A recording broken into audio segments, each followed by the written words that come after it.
कृषि और किसान कल्याण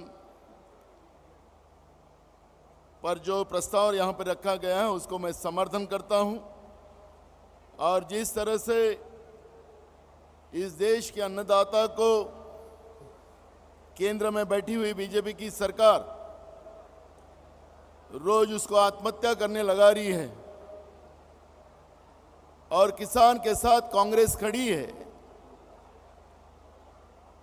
किसान के लिए इस देश में सरकार ने क्या क्या करना चाहिए उस तरह का एक प्रस्ताव यहाँ पर रखा गया है। आपने देखा होगा कि 3 काले कानून लाकर इस देश के किसानों को बर्बाद करने की एक व्यवस्था, किसान मुक्त भारत बनाने की व्यवस्था केंद्र की बीजेपी के सरकार ने बनाई। अन्नदाता को इस देश से समाप्त कर इस देश की अर्थव्यवस्था को खत्म करने का एक प्लान बनाया और 3 काले कानून जो दुनिया में आज़ादी के बाद 1 साल के ऊपर कोई आंदोलन नहीं हुआ, 3 काले कानून के विरोध में 1 साल के ऊपर किसानों ने आंदोलन किया। कई किसान वहां पे शहीद हुए।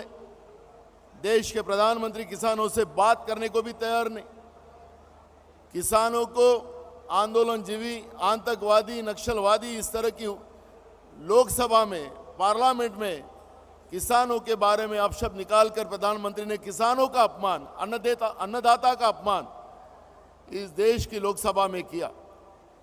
और कांग्रेस इस अधिवेशन के माध्यम से यह बताना चाहती है कि देश के किसानों ने आत्महत्या नहीं करना चाहिए। कांग्रेस उनके साथ है और इसलिए कई योजनाएं कांग्रेस किसानों को के लिए लाने की जो संकल्पना इस अधिवेशन से रख रही है। मुझे लगता है कि आज समर्थन मूल्य की अगर बात करते हैं तो किसानों की जो फसल निकलती है उसको दाम नहीं मिलता। रोज फर्टिलाइजर के दाम बढ़ाए जा रहे हैं, रोज बिजली के दाम बढ़ाए जा रहे हैं, बिजली किसानों को नहीं दी जा रही है और किसानों की खेती को महंगा बनाने का काम बीजेपी की सरकारें कर रही है। और इसलिए किसान जिसको सम्मान चाहिए, किसान को उसके फसल को दाम चाहिए और इसलिए कांग्रेस के कार्य समिति की इस अधिवेशन के माध्यम से जो कुछ योजनाएं हमने यहाँ पे लाई है उस योजना को हम पूरे देश में हर किसान को पहुँचाने का संकल्प करेंगे।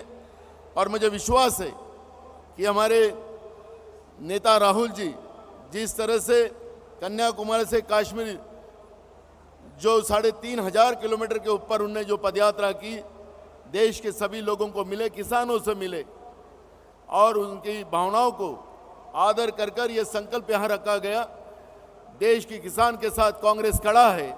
यही संकल्प इस अधिवेशन के माध्यम से हम रखना चाहते हैं। धन्यवाद।